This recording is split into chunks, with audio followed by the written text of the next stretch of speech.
이어서 이제 최고 없이 해제권 발생 사유, 그 다음에 이행불능. 그러니까 이행불능 나오면 그냥 세 개만 외워. 이행불능 나오면. 자, 여러분들 없이. 최고 없이, 이행 제공 없이, 이행까지 기다릴 필요 없이 해제하고 손해배상을 청구하거나 꼭 해제해야 돼. 해제 안 해도 돼. 해제 없이 전보배상을 청구해도 돼. 이 정도만 알면 돼. 일부 이행불능은 그냥 놔두고 하자고. 그 다음에 최고 없이 해제권 행사할 수 있는 게 아까 정기행위의 이행지체, 미리 이행 거절, 이행불능, 사정 변경이 있는 경우, 특약이 있는 경우에는 최고 없이 해제한다. 그래서 아까 급정거 불사 특약시.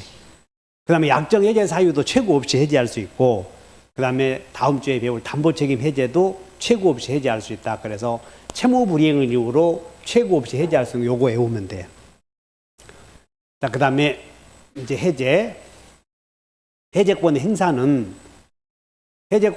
불가분성이 적용되는데 해제권자가 수인이잖아요. 그럼 전원에게 행사를 해야 돼. 다만 동시에 해야 되는 것은 아니다. 그 다음에 해제권자가 수인인 경우 한 사람에 대한 해제권이 소멸하잖아요. 두 명이 해제권자인데 한 사람이 해제권 소멸하면 다른 사람이라도 해제권 행사해야 될까요? 같이 소멸해야 될까요? 같이 소멸해. 그래서 1인에 대하여 해제권 소멸하면 다른 1인도 해제권 행사할 수 없다. 그 다음에 해제권 행사 방법으로는 꼭 해제는 명시적으로 해야 되는 건 아니고 묵시적으로도 할 수 있고 조건기한 붙일 수 없어. 상대방 있는 단독행위는. 그 다음에 해제권은 철회할 수 없어. 해제는 철회할 수 없다. 그러나 따라서 소를 제기해서 해제권 행사하고 소송을 통해서 해제권, 자, 잘 들어봐. 해제를 할 때 소를 제기했대, 소. 그리고 그 소를 취하했대. 그럼 해제된 거예요, 안 된 거예요? 해제? 어디? 해제 효력에 영향을 주지? 해제된 거다, 그 말이야. 해제는 상대방 있는 단독행위이므로 상대방에게 전달되면 해제된 것이고 소송 취하는 철회가 아니다, 그 말이야. 여기 봐. 해제는 철회해, 철회 못해.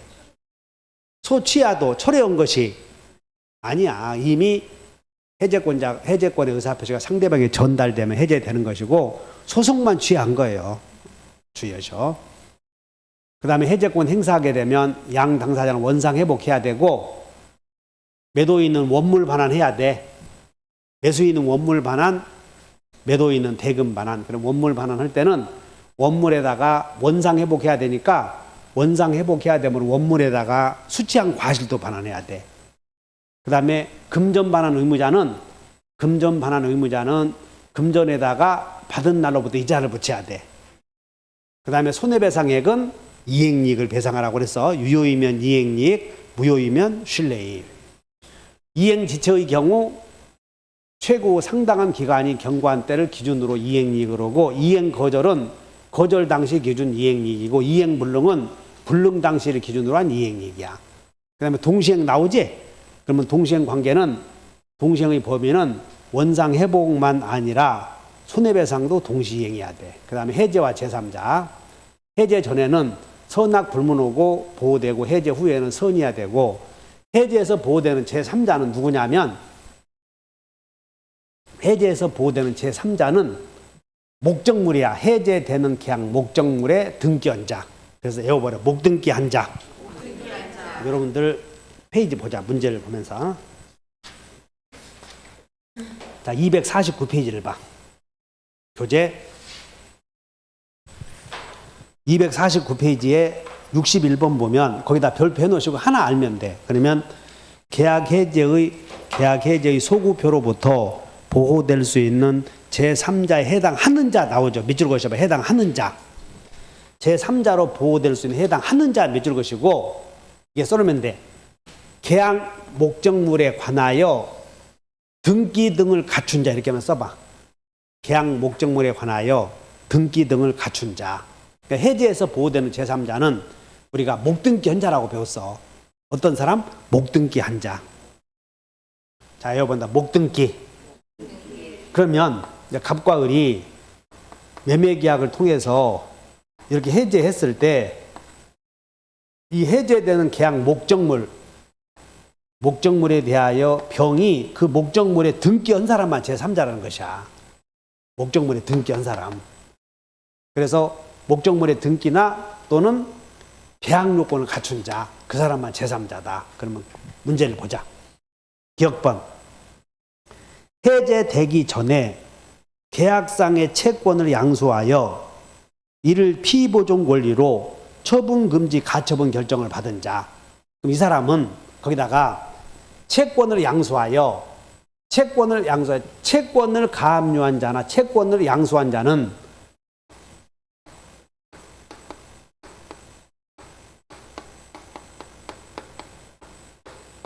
목적물에 등기한 자 아니지. 이렇게만 외워야 돼. 목적물에 등기한 자 아니다. 제3자 아니다. 2번. 소유권 이전 등기를 한 매수인으로부터 해제되기 전에 주택을 임차한 후 대항 요건을 갖췄죠. 그러면 대항 요건을 여기 봐.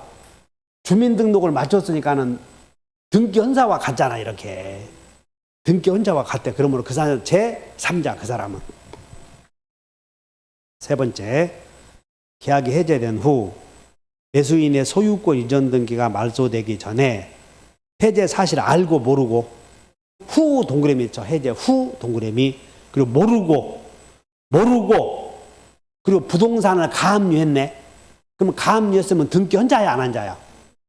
했지. 가압류 채권 부동산을 목적물에 가압류해서 등기했지. 가압류 등기했잖아요. 그러니까 등기했으니까 제3자지. 됐나? 1번. 미등기 무허가 건물에 관하여 매매계약이 해제되기 전에 매수인으로부터 무허가 건물을 다시 매수하고, 자, 밑줄 그으셔. 건축물 대장에, 네모쳐, 대장에 등재한 자. 대장에 등재. 건축물 대장에 등록했대. 그러면 등기요, 대장이요? 등기 아니지? 제3자? 아니다. 그 말이야. 등기 헌자가 아니니까. 엄청 쉬워. 그래서 해제와 제3자 나오면 외워버려요. 목등기 한 자. 꼭 기억해야 돼. 해제와 제3자 나오면 아무나 제3자요. 목등기 한 자요. 그렇게 해결하면 된다. 그 다음에 합의 해제는 그냥 합의대로 정해진다. 이 정도 하시면 돼. 그래서 합의 해제는 합의대로 정해진다. 자, 문제 보자. 그러면 246페이지. 대표 유형을 한번 보십시다. 계약, 그리고 민법에서 해제가 복잡하니까 무효 취소 해제는 열심히 공부해둬야 돼. 무효 취소 해제는. 자, 틀린 것은 약정 해제권 행사의 경우 특별한 사정이 없는 한 해제의 효과로 손해배상 청구는 할 수. 아까 손해배상 청구에다 밑줄 그으셔. 손해배상 청구에다가 밑줄 그으시고 좀 여러분들 이해해야 돼. 2대 발생 사유 이렇게 써버려. 2대 발생 사유. 3대 발생 사유, 2대 발생 사유. 여러분들 이론 정리 잘 해놓으면 돼. 그래서 2대 발생 사유가 하나는 채무, 불이행. 그리고 또 하나는 여러분들 자동차 사고 나는 걸 불법행위라고 그래. 고의과실로 재산적 손해를 끼치네. 그때 손해배상 문제가 생겨. 그 이유에는 없다 하시면 돼. 그래서 맞다. 그 다음에 2번. 해제로 인해서 소멸되는 계약상의 채권을 해제 이전에 양수한 자는 해제 시 보호받는, 밑줄 그으셔봐. 해제 시 보호받는 제3자 밑줄. 그러면 해제 시 보호받는 제3자는 목등기라고 그랬지. 그러니까 이 사람 목등기 아니면 제3자? 아니다 그런 거예요. 해제에서 보호되는 제3자는 목등기요. 목등. 그러므로 계약상의 채권을 양수한 자는 목적물이 아니지? 그러니까 제3자 아니다.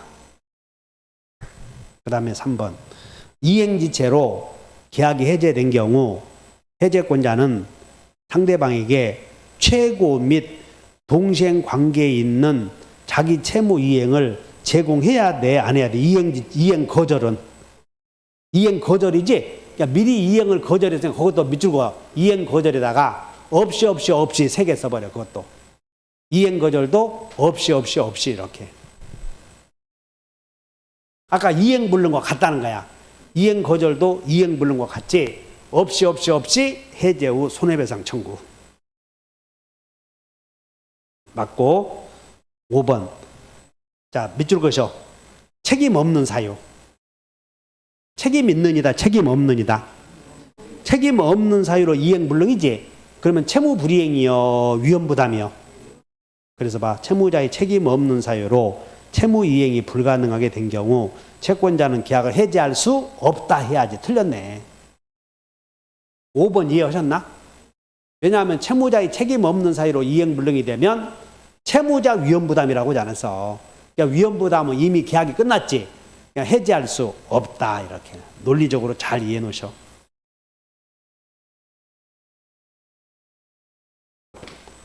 그 다음에 이제 마지막으로 해제를 배우기 전에 이제 제3자를 위한 계약 앞으로 가서 이제 제3자를 위한 계약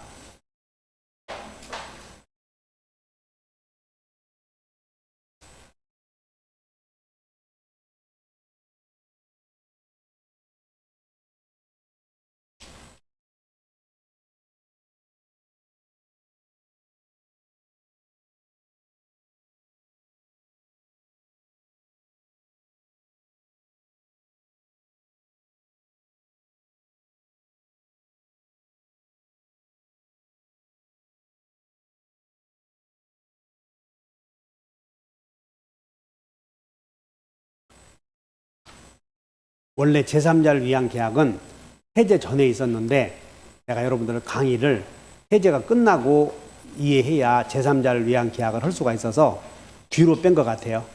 뒤로.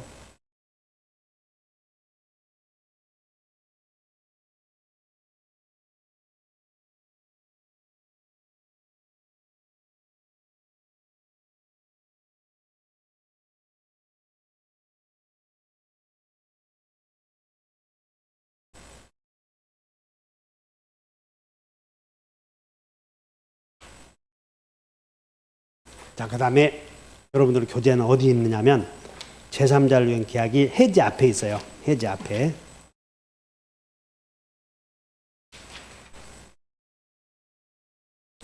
(240페이지) 교재는 240페이지에 있고 그 다음에 요약집은 111페이지에 있고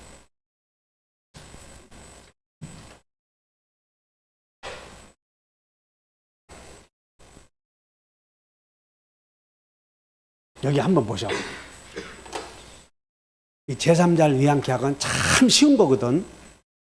근데 그렇게 쉬운데도 보기만 하면 틀리는 이유가 뭐냐 이해해야 돼. 그래서 여기 봐. 갑이 을과 토지를 넘겨주기로 하고 매도인은 재산권 넘겨주기로 하고 매수인은 대금 지급 약정을 해. 그러면 매매가 이루어졌어. 그런데 여기는 지금 매도인이라고 하고 매수인이라고 하는데 요 매매 계약서에다가 뭐라고 쓰냐면 계약서 내용에다가 잔금 매매대금 1억은 을이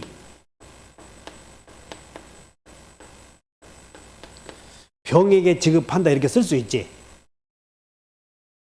그러면 이때 매매대금 1억은 병에게 지급한다고 하는 계약서 내용을 제3자 약관이라고 하고 제3자 약관이 들어가 있는 매매 있잖아요. 이걸 제3자를 위한 계약이라고 그래. 그러면 이때 병을 매매대금 1억을 병에게 준다 해서 병에게 이렇게 주기로 할 텐데 이때 이제 이름이 바뀌는 거야. 이게 들어가면서 이 내용이 들어가면서 매도인을 요약자라고 하고 을을 낙약자라고 하고 제3자 돈을 받을 사람을 수익자라고 불러. 그러면 이 수익자 여기 봐. 매수인이 매매대금 1억을 병에게 지급하기로 했을 때 이 매매가 만약에 무효가 된다면 요 계약의 내용은 그대로 효력을 갖고 있어야 돼. 같이 무효가 돼야 돼. 그래야지 같이 무효가 돼야지. 그리고 병은 매매의 유효와 무효와 관계 있어 없어? 없고 갑과 병 사이에 어떤 관계가 있을 텐데 갑병 간의 관계도 매매에 영향을 줄 수가 없잖아.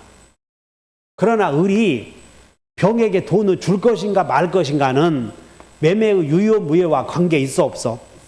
있잖아. 매매 유효 무효와 요 내용에 관계 있잖아 지금. 됐나? 그래서 이때 이 매매나 예를 들어서 이봐, 갑이 보험회사야. 내가 매달 보험금 10만 원을 지급할 테니 내가 죽거든 보험금을 우리 집사람에게 주어라 할 수 있잖아요. 이걸 제3자를 위한 계약이라고 그래. 보험계약. 임차인아, 내가 건물을 사용수익하게 해줄 테니 매달 월세 100만 원은 병에게 주어라 할 수도 있지. 이게 다 제3자를 위한 계약이라고. 그때 매매 관계나 보험계약 관계, 임대차 관계를 약해서 에어본다. 보상관계. 이걸 보상관계라고 하고 여기는 수익관계라고 하고 여기는 그냥 관계가 대가관계라고 한 것이야. 자, 에어본다. 보상관계. 여기를 무슨 관계? 보상관계, 수익관계, 대가관계. 이름이 그렇게 얘기해. 그럼 여기 요 요약자와 요 갑과 병의 관계는 매매에 어떤 영향도 주지 않아. 그러나 을이 병에게 돈을 줄 것인가 말 것인가는 매매에 영향을 주지. 그러니까 여기는 영향을 준다 이거야. 그러니까 매매가 유효임을 전제로 해서 돈을 주잖아요. 간단해. 그러면 이 수익자는 매매계약을 체결했을 때 매매대금을 병에게 주기로 한다는 계약이 성립이 되면 수익자는 낙약자에게 수익에 내가 돈 받아가겠다. 수익의 의사표시를 할 텐데 수익의 의사표시 하기 전과 후를 따져서 수익의 의사표시 하기 전에는 제3자는 낙약자에게 수익의 의사표시를 할 수 있는 자격을 갖고 있죠. 이게 일종의 형성권이야. 내가 돈 받아가겠다 이렇게. 그러면 수익의 의사표시 하기 전에는 수익의 의사표시 하기 전에 요약자와 낙약자는 계약의 내용이 있잖아요. 요거 싹 변경시켜볼 수도 있어. 하기 전에는. 그러나 수익의 의사표시 하고 나서는 수익자가 낙약자에 대하여 급부 청구권 돈 내놓으셔 할 수 있는 급부 청구권이 생겼으니까 바꾸면 안 돼. 그때는. 그래서 생기고 그 다음에 이렇게 돼. 낙약자가 수익자에게 돈을 안 주면 채무불이행 아니냐? 그러면 채무불이행을 이유로 계약을 이렇게 깰 거라고 요약자가. 그러면 수익자는 낙약자에게 손해배상을 청구할 수 있어. 그러니까 이렇게 생각을 해. 매매계약을 체결해서 매수인 네가 돈을 병에게 주기로 한다의 내용을 생각하면 제3자는 낙약자에게 돈 받아가겠다 이 얘기하면 돈 받을 권리가 있어. 그래서 수익의 의사표시 하기 전과 후를 따져서 자, 이거 본다 이제. 자, 이거 본다. 수익자는 낙약자에게 형청손만 있고 의무는 없다. 즉 무슨 얘기냐면 이제 마지막으로 낙약자가 돈 1억을 이렇게 주었는데 요약자가 등기를 안 해줘. 그러면 채무불이행 아니냐? 그러면 채무불이행을 이유로 낙약자가 계약을 해제하겠지. 해제.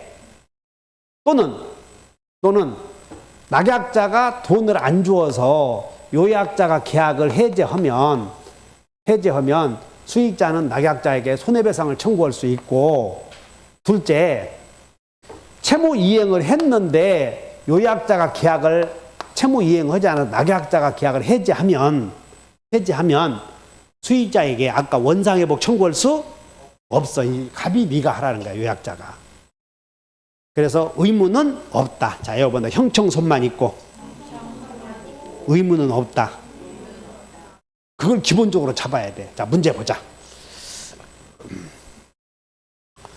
240페이지에 제3자를 위한 계약.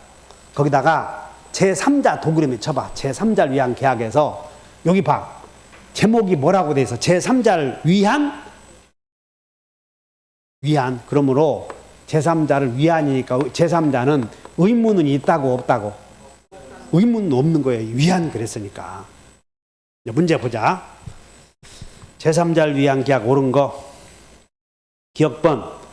계약 체결 당시 수익자가 특정되어 있지 않으면 제3자를 위한 계약은 성립할 수 없다. 여기 내가 이렇게 했지. 갑이 요거 12월 달에 충남대학 총장에게 바느질을 하는 할머니께서 평생 모은 80억 재산을, 부동산 재산을 충남대학 총장에게 재산을 증여해. 기부. 그러면서 뭐라고 하냐면 이 부동산의 수익금으로 후학들에게 장학금을 주어라라는 걸 조건을 붙인 것이야. 그러면 80 먹은 바느질에서 김밥 팔던 할머니께서 전 재산을 충남대학 총장이 주면서 월급 올려 써라. 후학들에게 장학금을 줘라. 이게 제3자를 위한 계약이라니까. 그때 후학들은 존재하냐 존재하지 않냐. 존재하지 않잖아. 후학들은. 장학금 받을 사람들은 특정이 안 돼 있지. 그것도 제3자를 위한 계약이라는 거예요. 1번 봐. 계약 체결 당시 수익자가 특정되어 있지 않으면 계약은 성립할 수 없다. 맞아? 이미 성립은 되었잖아. 이거 충남대학교 총장에게 전 재산을 줄 테니 후학들에게 장학금을 주어라. 후학들이 수익자야. 후학들. 됐나? 2번. 그러니까 1번 성립할 수 없다. 맞아? 틀려? 틀렸지. 2번. 계약 당사자가 제3자에 대하여 갖는 채권에 관해서 채무를 면제하는 계약도. 여기 뭐냐면 여기 봐. 여기 보라고. 토지 주겠다. 네가 1억을 나에게 다오. 좋다. 그런데 말이야. 네가 나에게 1억 주지 말고 수익자에게 네가 받을 돈이 있다면서 그것을 대신 면제시켜줘라 해도 되지. 제3자에게 받을 돈을 받지 않겠다. 그것도 일종의 주는 것과 같잖아 지금. 그것도 제3자를 위한 계약이다. 그래서 맞다. 그것은 그 니은번은 우리 과거에 한번 나온 지문이에요. 디귿번. 낙약자는 요약자와 수익자의 법률관계에 의한 항변으로 그 이제 디귿번을 잘 알아야 돼. 봐라. 여기 봐라. 낙약자는 요약자와 수익자와의 계약에서 생긴 효력으로 여기에서 생긴 효력으로 여기 관계를 가지고 이렇게 돈 준다 못 준다 할 수는 없다 해야 돼. 여기 관계를 가지고 여기에다 준다 못 준다 할 수는 없다 그 말이야. 제일 중요한 지문이라고 거기서. 자, 낙약자는 요약자와 수익자 사이의 법률 관계에 의한 항변으로 수익자에게 대항하지 못한다. 맞는 거라고. 마지막. 낙약자가 채무를 불이행하는 경우 수익자는 낙약자의 채무 불이행을 여기 해제해 못해. 해제는 이 사람들이 하는 거라고 그러잖아. 아까. 계약의 당사자가 해제한다고. 그래서 그걸 해제를 배우고 내려온 거라고. 그러니까 이 사람은, 수익자는 이 계약에 영향을 준다고 전혀 주지 못한다고. 전혀 주지 못해. 그냥 계약의 효력에. 42번. 제3자를 위한 계약 틀린 것은 1번. 제3자를 위한 계약에서 제3자의 수익의 의사표시는 계약의 성립 요건이 아니다. 맞아? 여기 봐라. 이미 이 수익자가 이렇게 돈 받아가기도 하기 전에도 계약은 이루어졌잖아 지금. 그러면 수익자의 의사표시는 여기 급부 청구권 발생 요건이야 이거. 수익의 의사표시 여기 전과 후를 따져서 전에는 형성권, 후에는 급부 청구권. 그러므로 이 계약은 이미 이루어졌잖아. 돈 받아가기 전에. 이해하셨나? 그래서 그 2번에다가 그 1번에다가 제3자를 위한 계약에서 이제 밑줄 그으셔. 제3자의 수익의 의사표시 밑줄. 그러면 어디? 아름이 넣어. 그러면 이 수익자가 이렇게 돈 받아가겠다. 수익의 의사표시 하겠지. 그럼 무슨 요건이요? 응? 성립 요건이요? 효력 요건이요? 무슨 효력 요건이요? 그래서 가만히 있지 말고. 거기다 뭐라고 써냐면, 낙약자의 수익의 의사표시에다 이렇게 밑줄 그으시고, 여러분 또 틀려. 성립 요건 아니지? 그럼 효력 요건인가? 아니잖아. 효력 요건도. 써. 제3자의 권리 발생 요건이야. 정확하게 알고 가셔야 돼. 제3자의 무슨 요건? 수익의 의사표시 하면 제3자의 권리가 생기잖아요. 이렇게. 급부청권 생긴다. 그 다음에 3번, 2번. 제3자가 하는 수익의 의사표시 상대방은, 이 병은 돈 받아가겠다는 얘기, 이렇게 한다는 거지. 낙약자이다. 그 다음에 3번. 자, 3번. 낙약자는 기본 관계에 기한 항변으로 제3자에게 대항할 수 없다. 이거 제일 중요해. 여기 봐라. 낙약자는, 여기 봐. 기본 관계가 여기야. 기본 관계의 효력으로 수익자에게 대항할 수 있다 해야지. 이게 유효이면 유효라고 하고 무효이면 무효라고 한다 그 말이야. 낙약자는 이것의 효력을 가지고 여기에다가 주장할 수 있다 그 말이에요. 무효이니까 돈 못 주겠다 할 수 있다 그런 얘기라고. 이해했나?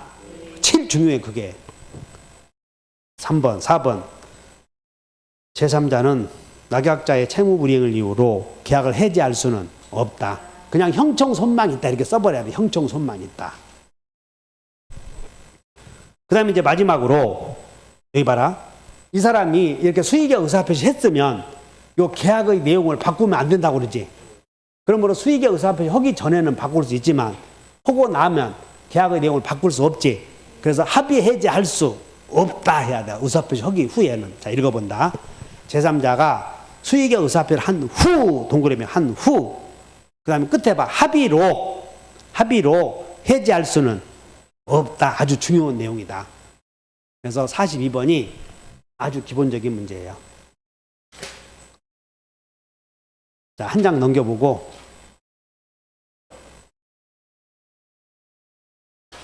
244페이지로 가보자. 244페이지 50번. 자, 갑은 자기 소유의 가옥을 을에게 매도하면서 자신의 병에 대한 차용금 채무를 변제하기 위하여 매매대금 1억 원을 병에게 지급하도록 을과 약정하였고 병은 밑줄 것이야. 병은 수익의 의사표시를 하였다 나오네. 그러니까 병이 수익의 의사표시 했으니까 계약의 내용을 바꿀 수 없다 그런 거야. 1번. 여기 봐. 갑병 간에 봐라. 여기 봐. 갑과 병 사이의 관계가 없어지면 이 관계가 없어지면 여기는 없어지는 거예요. 상관없는 거예요. 여기는 아무 영향을 안 준다고 하지 않았어. 그래서 1번. 갑과 병 사이의 채권 관계가 소멸하면 갑을 사이의 계약도 당연히 소멸한다. 틀렸어. 전혀 영향을 받지 않아. 2번. 병이 수익의 의사표시를 한 후 갑과 을은 계약을 합의로 해지할 수는 없다. 틀렸고. 3번. 갑을 사이의 매매 계약이 허위 표시로서 무효인 경우 여기 봐라. 여기가 통정 허위 표시로 여기가 무효이면 낙약자는 돈을 줘야 돼, 주지 말아야 돼? 토지 안 줄 거 아니냐. 돈 주지 말아야 돼. 따라 선이라도 거절할 수 있다 해야지. 그래서 선의의 병에게 무효로서 대항할 수 있다. 허위 표시 동그라미 있죠. 허위 표시. 그리고 수익자 병 동그라미 쳐놓고 우리는 여기서 상대 추양, 손양, 인수는 제3자 아니라고 배웠지. 그 수익자는 제3자 아니다 그 말이야. 수익자는 제3자 아니다. 그래서 거기다가 3번에다가 한번 다시 써봐. 3번 오른쪽에 상대 추양, 손양, 그 다음에 계약 인수인 수익자는 상대 주양 손양 인수는 통정 허위 표시에서 보호되는 제3자 아니다 그 말이야 지금. 수익자는 제3자 아니다. 그러니까 이 사람은 여기가 통정 허위 표시로서 무효라면 선의의 병에게도 돈 못 주겠다 할 수 있다 하는 거라고.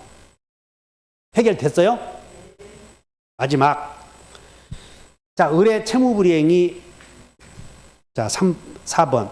을의 채무불이행이 있으면 여기 봐. 이 사람이 돈을 안 주면 수익자는 해제한다. 전혀 해제할 수 없다.